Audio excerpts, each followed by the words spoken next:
hambere hisi politiki n'imiyoborere. J'aime souvent dire les vérités et pour moi toute vérité est bonne à dire. Intambara z'urudaca. Le feu nucléaire est déchaîné contre les hommes. Une boule de feu de plusieurs. Amanyanga mu butegetsi.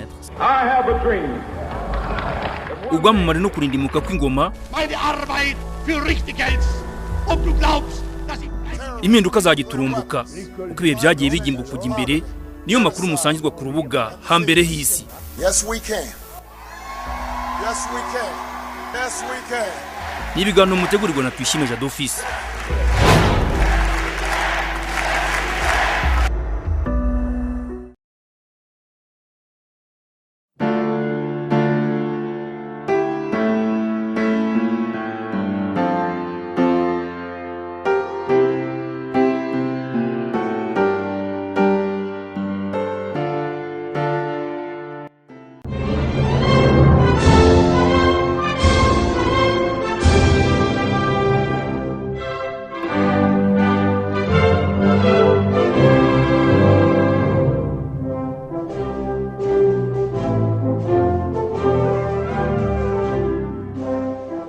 Mu rwego rwo kubahiriza ibyifuzo by'abakunzi b'ibiganiro byacu, uyu munsi turi ku mugabane wa Afurika. Twavuye hakurya y'amazi magari. Turaganira ku buzima bw'abantu bafatwa nk'intwari za Afurika. Turibukiranya kuko babayeho mu minsi ya vuba, ku buryo tudashidikanya ko hari abantu babazi neza. Dusangira ijambo. Abo tuganiraho uyu munsi ni Patrice Emery Lumumba, Kapiteni Thomas Sankara ndetse na Ernesto Che Guevara. Ntimujye kure rero. Ni Tuyishime Jado Office.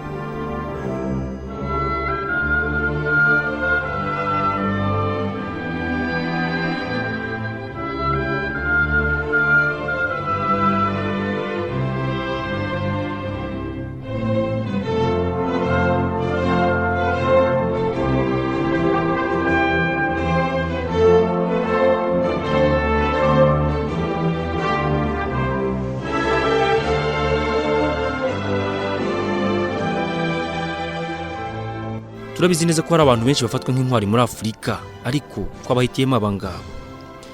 Umunyekongo Patrice Emery Lumumba, Kapiteni Thomas Sankara wa Burkina Faso ndetse n'umunya-Argentine Ernesto Che Guevara ni bamwe mu bagabo b'intwari baranze ikinjana cya 20.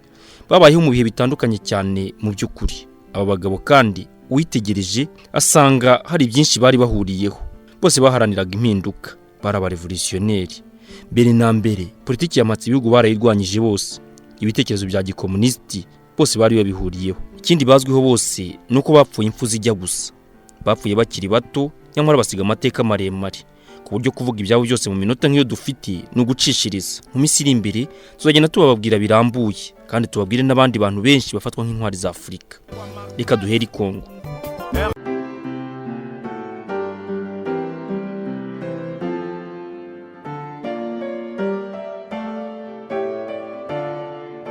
Patrice Emery Lumumba yavutse ku itariki ya 2 Nyakanga mu 1925. Yavukiye ahitwa Onaruwa Isankuru muri Kongo Mbirigi, ubu ni Repubulika Iharanira Demokarasi ya Kongo. Mu mashuri ye yize mbere na mbere mu ishuri ry'abamisiyoneri b'abagatulika, aho yavuye ajya mu ishuri ry'abaporoso b'abanyasuwede. Lumumba yari umunyeshuri w'umuhanga cyane. Nyamara abakoloni b'ababirigi mu myigishirize yabo ntibari bitaye ku byo gutanga ubumenyi bwimbitse.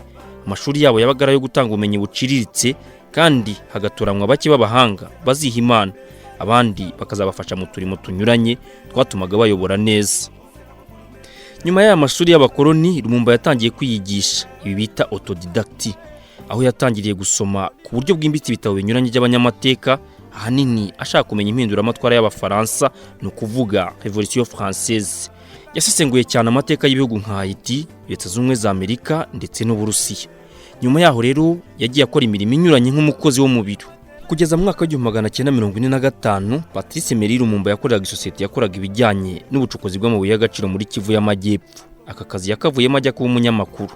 Yanditse mu binyamakuru binyuranye by'i Leopoldville, byaje guhinduka Kinshasa ndetse n'Istanleyville, ubu ni umujyi wa Kisangani.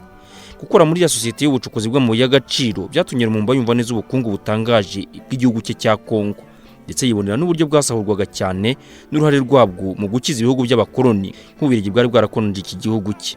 aka kazi gakomeye ko mu mabuye y'agaciro katumye atahura neza impamvu ubutegetsi bwa gikoloni bwakunze kurindagiza no kudindiza abanyekongo ngo bato batazavaho bagasobanukirwa ubushobozi bw'abanyagihugu. Yahise atangira urugamba rwo guharanira ko habaho Kongo yunze ubumwe kandi yigenga. Ibi yabitewe nuko mu isesengura rye yasanze ababirigi bari bafite gahunda yo guca ibice muri Kongo. Ni ya gahunda yabo ya divide and rule, cyangwa se gucamo ibice abaturage kugira ngo bayobore. Nguko yatangiye urugamba rwo guharanira ko habaho Kongo yunze ubumwe. Nyamara ntibyari bimworoheye kuko hari bamwe mu banyekongo binda bifuzaga ubwigenge bwa zimwe mu ntara zigize Kongo. Mu 1955 Lumumba yashinze ishyirahamwe ryitwaga APIC, yari Association des Personnels Indigènes de la Colonie mu rurimi rw'igifaransa. Igihe umwami Baudouin w'Ububirigi yagenderaga Kongo, Lumumba yabashije kuganira nawe bavugana ku bibazo bitandukanye by'abanyekongo. Minisitiri wari ushinzwe amakoloni witwaga Auguste Buisserin yahise atangiza politiki nshya yo kuzamura Kongo maze hashyirwaho amashuri ya leta. Ibi ikiganiro Lumumba yagiranye n'umwami Baudouin cyabigizemo uruhare cyane. Nyuma yaho rero Lumumba ari kumwe na bamwe mu banyabwenge b'abanyekongo yinjiye ishyaka riharanira kwishyura ukizana aho muri Kongo yitwaga Parti Libéral. Nanone ari kumwe na benshi mu ishyaka rye, Lumumba yagiye mu Bubiligi hari ku butumire bwa minisitiri w'intebe w'Ububiligi. Dore ko intambara nyirizina y'ubwigenge Lumumba yayitangiye.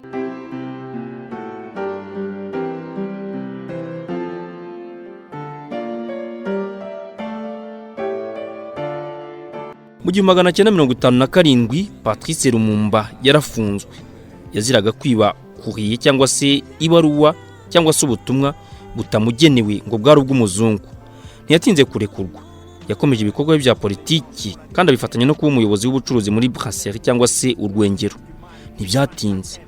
Leta mbirigi uko yagendaga yotwa igitutu yaradohoye. Itanga uburenganzira buke burimo bwo gushinga amasendika n'amashyaka. Mu 1958 mu Bubiligi habaye imurika mpuzamahanga ryatumiyemo n'abanyekongo. Muri iryo murika abanyekongo babarwe cyane agasuzuguro beretswe, aho wasangaga harimo ibintu byinshi bitesha agaciro abanyekongo. Mu kugaruka rero Lumumba nabo bari kumwe bahise batangira ibikorwa byeruye byo kurwanya ubukoloni. Ishyaka MNC rishingwa rityo. Lumumba aribera umuyobozi. Nk'umuyobozi w'iri shyaka yitabiriye kenshi kandi anigaragaza mu manama mpuzamahanga yagiye huza abanyapolitiki b'abanyafurika bashakishaga ubwigenge, urugero nka Conference Panafricaine yabereye Accra muri Ghana. Ishyaka rye MNC ryakoresheje amanama menshi, dore ko kandi ryanitabirwaga cyane. Nubwo ibitekerezo byari bikunzwe n'abaturage, ubuyobozi bw'Ababiligi bwagiye bumukoma mu nkokora. Batangiye kumuzira. Aba bakoloni bagerageje kumufunga, rubanda rutera hejuru. Icyo gihe haguye abantu 30. Nyuma yaho rero Lumumba yarafashwe acibwa urubanza. Ku itariki ya 21 Mutarama 1960 Lumumba yarakaniwe akatirwa amezi 6 y'igifungo. Ntiyatinze mariko. Ku itariki ya 26 Mutarama yakurikiranye imirimo y'inama yahuzaga abanyekongo bashaka ubwigenge n'abategetsi b'abakoloni. Abanyekongo ngo banze ku inama iba Lumumba atayirimo, afungurwa atyo. Ku buryo byatunguye benshi, Ububiligi bwemera ubwigenge bwa Kongo. Maze guhera ubwo umunsi w'ubwigenge bwa Kongo kigwa ku itariki ya 30 Kamena mu 1960. Debout Congolais, unis par le sang, unis dans l'effort pour l'indépendance. Dressons nos fronts, longtemps courbés, et pour de bon, prenons le plus bel élan, dans la paix au peuple ardent. Par le labeur, nous bâtirons un pays plus beau qu'avant. Mu birori by'uwo munsi w'ubwigenge Lumumba yavuze ijambo rikarishye. Yagaye cyane ibikorwa by'ubutegetsi bw'abakoloni kuva mu 1885 abakoloni ubwo bigabanyaga Afurika mu nama y'i Berlin mu Budage. Ijambo rye nta byubahiro byinshi byumvikanye ku mwami w'Ababiligi waraho, yiteguye ko bagiye kumusingiza. Ijambo rye ritangiye aramutse abanyekongo n'abanyekongokazi baharaniye ubwigenge. Baba abanyekongo ndetse n'inshuti za Kongo zari zitabiriye ibyo birori bari biteguye ko bagiye gusingiza abazungu. Byahe birakajya. Ijambo rye ryose yarinze arirangiza atavuze ijambo mu Bubiligi cyangwa se Ububiligi.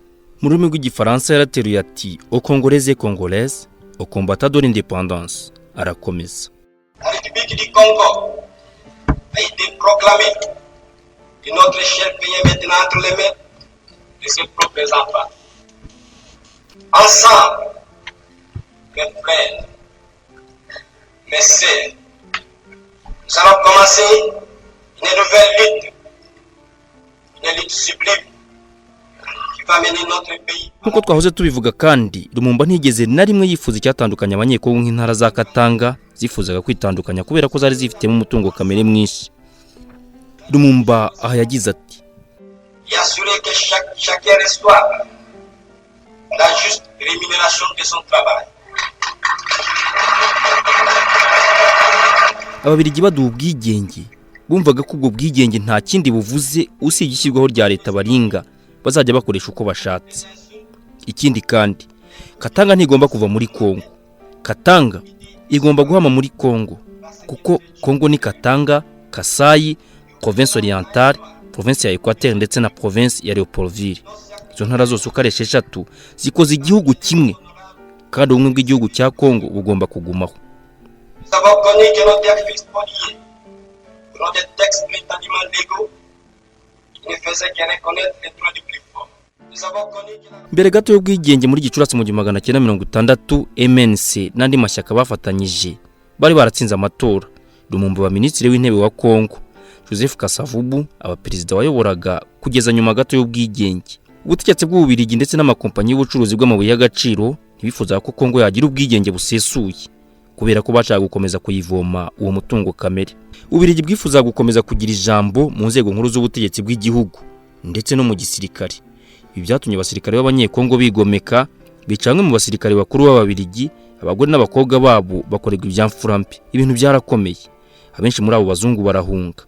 Lumumba atangaza ko kuva ubwo igisirikare kibaye cy'abanyekongo burundu ndetse n'ingabo azongereye umushahara. Ntibyatinze Ububirigi bwohereje abasirikare bo kurinda abantu babo bari Katanga. Ababirigi bakomeza gutera inkunga bashaka kwitandukanya ndetse no kwigenga kw'intara ya Katanga bari bayobowe n'uwitwaga Moise Chombe.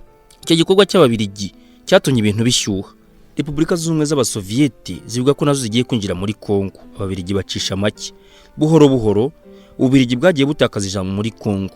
Nyamara bugafasha abanyapolitiki b'Ikatanga mu kurema umutwe w'abigometse. Uwo mutwe witwaga Le Tigre Katange. Muri Nyakanga 1960 Perezida Kasavubu yatangaje ko yirukanye Lumumba mu buyobozi. Lumumba yarabyanze. Ahubwo nawe yifashije inteko atangaza ko yirukanye Kasavubu ku buyobozi. Bibagaterera nzamba nk'aka kandi ka nyina wa Nzamba. Kugeza ubwo rero Colonel Mobutu wari umugaba mukuru w'ingabo abahagarariye bose ngo mu rwego rwo kurwanya akajagari k'abategetsi bayoboranaga batumvikana arababwira ati ibyo byose ndabihagaritse.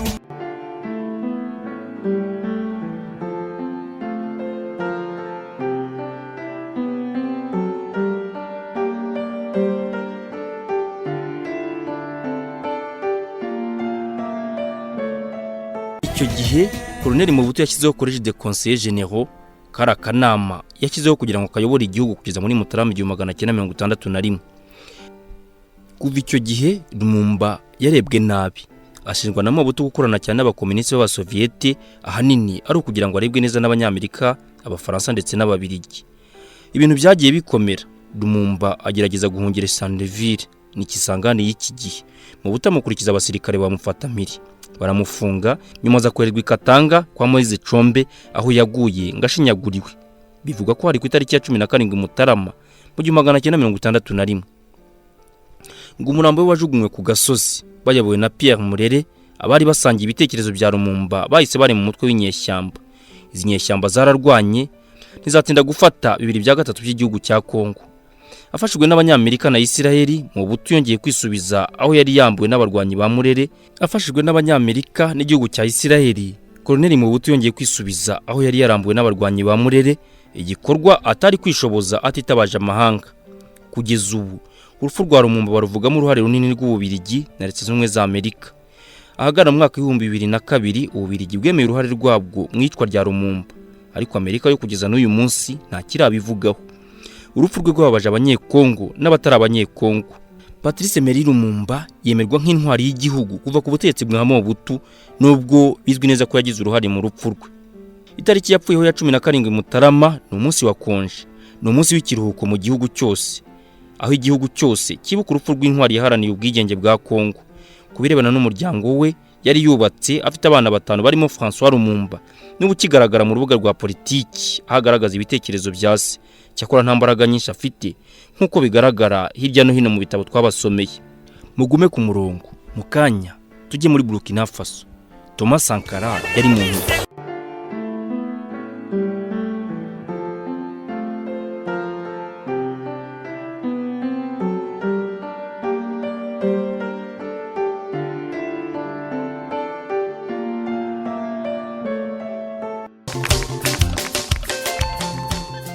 Ibitekerezo bya Thomas Sankara nabyo ntibitandukanye cyane bya Patrice Emery Lumumba cyangwa se uwitwa Amilcar Cabral cyangwa se bya Kwame Nkrumah. Byabaye umurage ukomeye cyane ku mugabane wa Afurika, bikaba n'urugero rwiza ku banyafurika bose bifuza ejo hazaza. Thomas Isidore Noel Sankara yavukiye ahitwa Iyako muri Burkina Faso hari ku itariki ya 21 Ukuboza mu 1949. Yavukiye mu muryango w'abakristo b'abagatolika cyane. Se yakomokaga mu bwoko bwo bita abapeul b'abamosi, akaba yari na sekombata cyangwa se ancien combattant, yari yararwanye mu ntambara ya kabiri y'isi yose. Amashuri ye yisumbuye yayize muri lycée Kweze Kulibali ahitwa Ibobo Dioulasso, ni mu mujyi wa kabiri wa Burkina Faso, igihugu cyahoze cyitwa Haute-Volta kikajya guhindura izina bigizemo uruhare rukomeye. Sankara avuye muri lycée Kweze Kulibali yakomereje mu ishuri rikuru rya gisirikare ryigishaga abaofisiye muri Madagascar. Mu 1976 yabaye komanda w'ikigo cy'abakomando cya Po. Ni muri uwo mwaka Thomas Sankara yamenyanye na Blaise Compaoré, baje no gufatanya gushinga umutwe w'abaofisiye b'abakomunisti witwaga Groupement des Officiers Communistes. Yari afite ibitekerezo biharanira impinduka ariko agendeye ku murongo w'abakomunisti. Aho yaratandukaniye na Lumumba, we nuko yagaragazaga umurongo ahagazemo, ariko Lumumba we yaratarerura. Ari Zongo na Jean Baptiste Bukari Lingani nabo ni bamwe mu baofisiye bakuru bazwi kuba barafatanije na Thomas Sankara. Mu kwezi kwa 9 mu 1981 Thomas Sankara yabaye minisitiri w'itangazamakuru muri guverinoma ya Colonel Saye Zerbo. Nyamara yaje kwegura mu kwezi kwa 4 k'umwaka wakurikiyeho kubera kutemera amabi yabonaga muri iyi leta. Yaravuze ati mare hase kibayone le peuple, no kuvuga ngo baragwa bahemukira rubanda. Ntibyatinze rero, mu gushyingo k'uwo mwaka habaye indi coup d'etat yagije ku butegetsi Jean Baptiste Ouedraogo, yari umuganga w'umusirikare. Muri Mutarama 1983 Sankara yahise ahamagarirwa kumubera minisitiri w'intebe. Ubutegetsi nabwo ntibwaciye kabiri. Ku itariki ya 17 Gicurasi Ouedraogo nawe yaratembagajwe. Biba nyuma gato y'uruzinduko rwa Guy Pen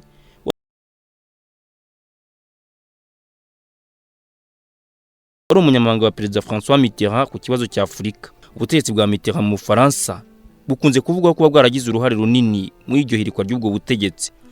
Kudeta ya gisirikare ku itariki ya 4 Kanama 1983 niyo yagije ku butegetsi Capitaine Thomas Sankara. Haute-Volta ahita yihindura izina, ahita Burkina Faso, aricyo bishatse kuvuga igihugu cy'abaturage b'inyangamugayo. Ageze ku butegetsi Sankara yakoze byinshi, nubwo atatinze ku butegetsi bwose, dore nko mu by'igihugu kimukesha.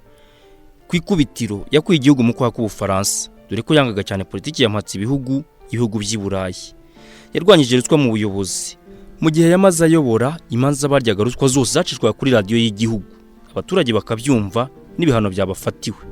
Yoroshyaga ubuzima, akaba mu buzima buciriritse, kuko yasanga kuba mu buzima buhanitse ari ukurya rubanda. Yagenderaga mu modoka ya Renault 5 ku buryo yaje no gusaba n'abandi bayobozi bakuru b'igihugu kubika imodoka zihenze bari bafite, bakagendera muri Renault 5 nkuko nawe yabigenzaga. Yazamuye abandi n'abategarugori ku buryo butari bwarigeze kubaho mu mateka y'igihugu cye, yemwe no ku mugabane wa Afurika. Nubwo atarambye ku butegetsi, yubatse amashuri n'amavuriro byinshi. Ubutegetsi bwe bakanguriraga abantu gukingiza abana, ibi bituma n'imfu z'abana zigabanuka cyane ku gihe yayoboraga. Mu rwego rwo kurwanya ubutayu, dore ko igihugu cye gituriye ubutayu bwa Sahara, yateresheje amashyamba mu gihugu cyose. Avugura politiki y'ubuhinzi, agabanya abantu amasambu, agaciro k'ibituruka ku buhinzi kariyongera. Havanwaho imisoro ku bituruka ku buhinzi. Abashefu n'abasushefu gakondo bambuwe ububasha bari bafite, aca ibisa n'ubuhake n'ibikingi byari bikibagaragaramo.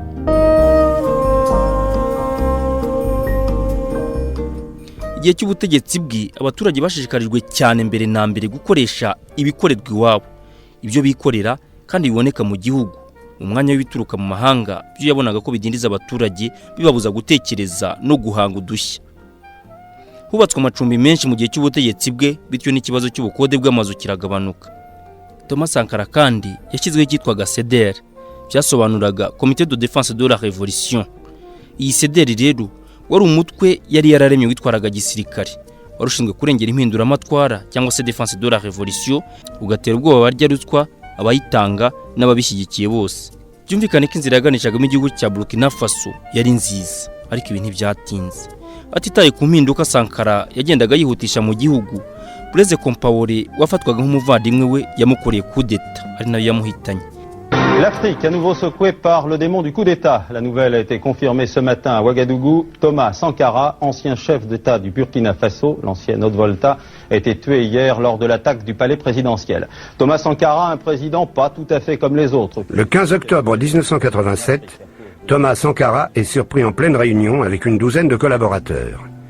Des éléments de la garde rapprochés de Blaise Compaoré débarquent et tirent. De son corps, il ne reste plus que des débris. Il est enterré dans la nuit, à la va-vite, comme un chien.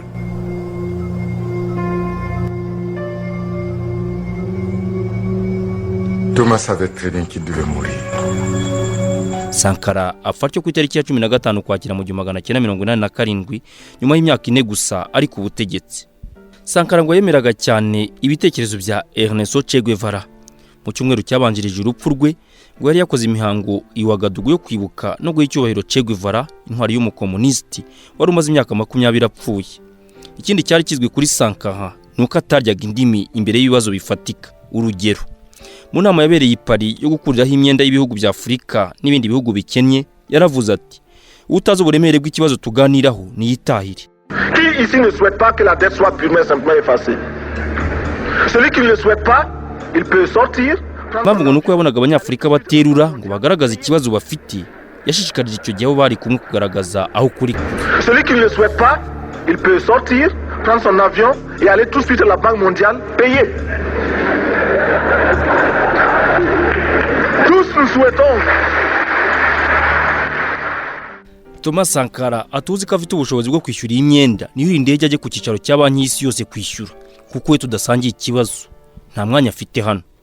Byatangaje benshi, bamwe mu banyafurika ndetse nabo mu bindi bihugu bikennye byari biri muri iyo nama ngo bagira ubwoba, ngo bagwa mu kantu. Sankara kandi numwe mu bayobozi barebye kure kare, bakabona ko impano n'imfashanyo z'ibiryo biva mu mahanga bidindiza abanyagihugu, bikababuza kugira icyo bimarira. Icyo gihe yararikocoye ati guciga ku mfashanyo nk'izi birakwiye, kuko bigiye guhindura umunyafurika umusabirizi uhora hanze amaso akimuhana. Malheureusement, par manque d'organisation, nous sommes encore obligés de tendre la main pour demander des aides alimentaires. Ces aides alimentaires qui nous bloquent, qui nous inspirent, qui installent dans nos esprits cette habitude, ces réflexes de mendiant. Nyuma y'urupfu rwa Sankara bavuze ko yazize urupfu rusanzwe, byemezwa n'ibizamini bya nyirarureshwa by'umuganga w'umusirikare. Kuva ubwo ubutegetsi bwa Blaise Compaoré buburizamo ibikorwa byose bigamije gushakisha ukuri ku rupfu rwa Sankara. Igikorwa cyakomeje kwamaganwa n'imiryango mpuzamahanga yabonagamo uyu mugabo ubunararibonye bukomeye. Maginga ya Thomas Sankara aribukwa nk'intwari muri Burkina Faso, nyamara ibikorwa byo kwibuka ngo birabangamirwa cyane. Amagambo n'ibikorwa by'iterabwoba ngo bikunze gukorerwa abagize Collectif International Sankara ishinzwe ibikorwa byo kwibuka Thomas Sankara. Ibikorwa binyuranye byo kwibuka Sankara ngo birategurwa muri Burkina Faso no hirya no hino ku isi. Bamufata nk'intwari kandi bashingiye ku byemezo bye no kwanga kubanyamugiyo bijya. Ibitekerezo bye n'ibikorwa byamukize mu ntwari z'ikinyejana cya 20 ku mugabane wa Afurika, kandi no murage ku batuye umugabane, cyane cyane abashaka impinduka ziganisha ejo hazaza.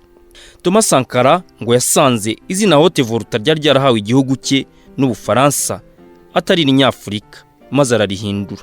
Sankara ati izina si irinyafurika, igihugu cyacu ni Burkina Faso, pays des intègres, igihugu cy'inyangamugayo.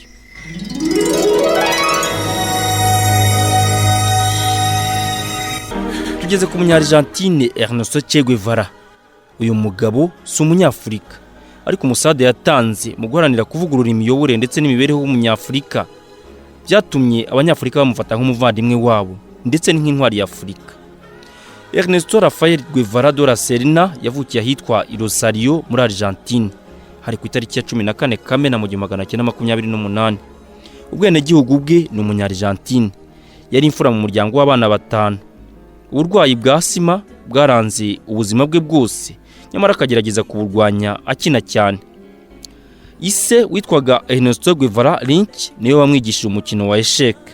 Che Guevara kandi nubwo yari umurwayi yari umukinnyi wa rugby cyane. Ageze mu myaka y'ubugimbi yategetswe ikiruhuko n'abaganga kubera uburwayi bwa sima. Ababonye umwanya wo gusoma ibitabo binyuranye byari birimo cyane iby'ubuvanganzo, no kuvuga literature. Ibitekerezo bya gikomunisti byaranze Che Guevara yari yarabikuye ku babyeyi be. Ngo nyina umubyara yari yararenzwe na nyirasenge w'umukomunisti, ababyeyi be bamaze kwitaba Imana. Muri kaminuza Guevara yari yarize iby'ubuvuzi. Ingendo ebyiri ku ipikipiki ari kumwe n'inshuti ye Alberto Grenado zatumye bazenguruka ibihugu bya Amerika y'Amajyepfo byose. Zinatuma kandi babasha kwibonera no kumva neza ibibazo by'ubukene abaturage b'ibihugu bya Amerika y'Amajyepfo bari bafite. Ibibazo by'ubusumbane n'uburyamirane mu batuye ibyo bihugu bya Amerika y'Epfo byatumye Ernesto Guevara yumva ko nta kundi byakemuka hatabaye intambara y'impinduramatwara cyangwa se revolution. Kubwe ngo ntiyabonaga itandukaniro rinini mu batuye ibihugu bya Amerika y'Amajyepfo, bityo akifuza ko habaho revolution yajyanira hamwe ibihugu bya Amerika yose y'Amajyepfo ikanarushaho kandi kubihuza. Ibyo ngibyo tubisanga mu bitekerezo byiswe Constitution Bolivarienne.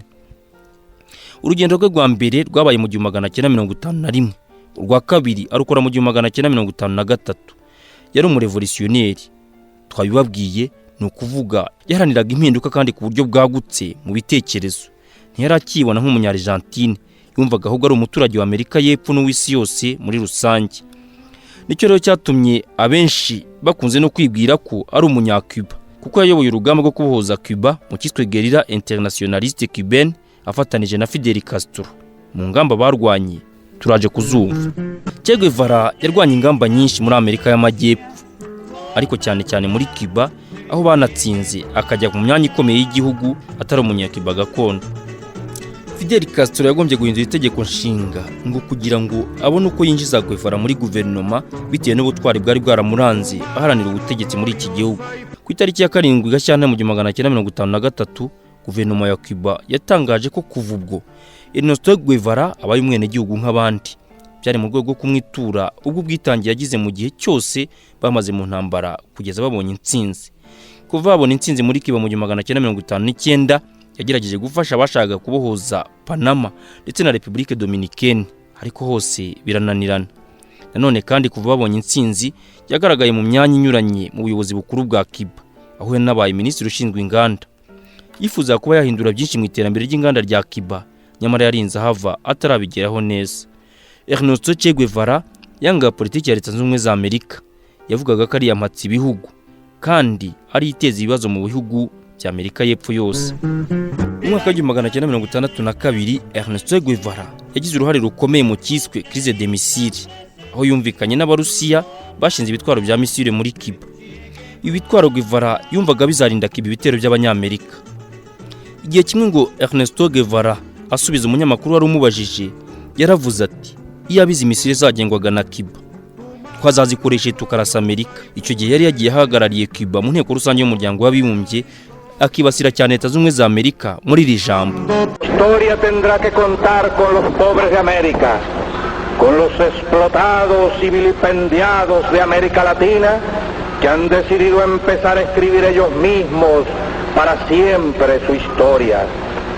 Y esa ola de estremecido. Muri iri jambo rye mwumva Guevara ntiyari yiminwa. Yamaganye politiki mbi y'Abanyamerika ku bindi bihugu. Politiki yabonaga ko ari yamatsi ibihugu, akabivuga cyane kandi atarya indimi.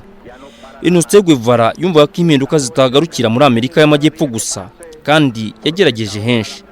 Yageze no muri Afurika, nko muri Repubulika Iharanira Demokarasi ya Kongo, aho twahoze tuvuga ibya Patrice Emery Lumumba. Ayihageze mu 1965 aje gufasha abarwanyi bari mu mutwe witwaga Simba, icyo gihe barwanyaga leta ya Kongo. Aba barwanyi bavuga ko bahujwe no kurwanira ibitekerezo bya Patrice Emery Lumumba. Amakuru ashya dushyira avuga ko na Laurent Désiré Kabila yari abarimo. Uyu ni umubyeyi wa Joseph Kabila Kabange uyoboye Repubulika Iharanira Demokarasi ya Kongo muri iki gihe.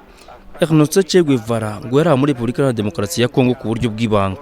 Na benshi mu barwanyi bafatanyaga nawe ntibari bazi ko hari. Byari ugutinya ko Abanyamerika bamenya ko hari bakamugirira nabi. Ernesto Che Guevara ngo yaje gucibwa intege n'Abanyekongo yabonaga batumvikana ubwabo. Ngo barangwaga no gusahura bakica abaturage b'abasivile bemera cyane ibijyanye n'ibirozi aho kugendera ku bumenyi bwa gisirikare. Ernesto Che Guevara yaje kuvanga muri Kongo akomereza revolution cyangwa se impinduramatwara mu gihugu cya Bolivia muri Amerika y'Amajyepfo. Aha niho yaguye yishwe n'ingabo z'igihugu cya Bolivia ku bufatanye na CIA ni ibiro by'ubutasi bya Amerika. Ifoto ye yambaye akagofero kariho inyenyeri muzayibona n'abantu benshi. Rimwe mu mafoto meza yamamaye mu kinjana cya 20. Ngo yafotowe n'umufotografe witwaga Alberto Corda w'umunyakuba. Iyi foto yatinye umufotografe abikirangirire. Tuyibona kenshi ku mipira yambarwa ndetse no ku ngofero. Nshuti mudahwema kudutega amatwi mukatuba hafi ibihe byose. Reka tubashimire.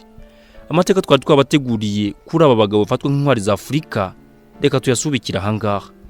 Uretse intwari twizihiza hano iwacu mu Rwanda, umugabane wa Afurika ufite benshi bafatwa nk'intwari. Tubategurira amateka yazo. Tuzaziganira mu minsi iri imbere. Nitwishime Jadofis.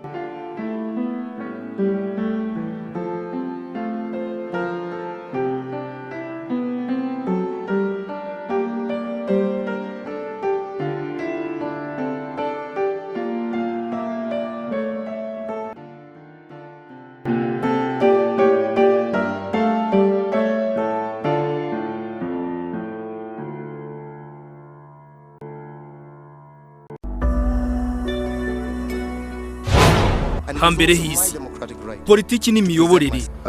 J'aime souvent dire les vérités et pour moi toute vérité est bonne à dire. Intambara z'urudaca. Le feu nucléaire est déchaîné contre les hommes.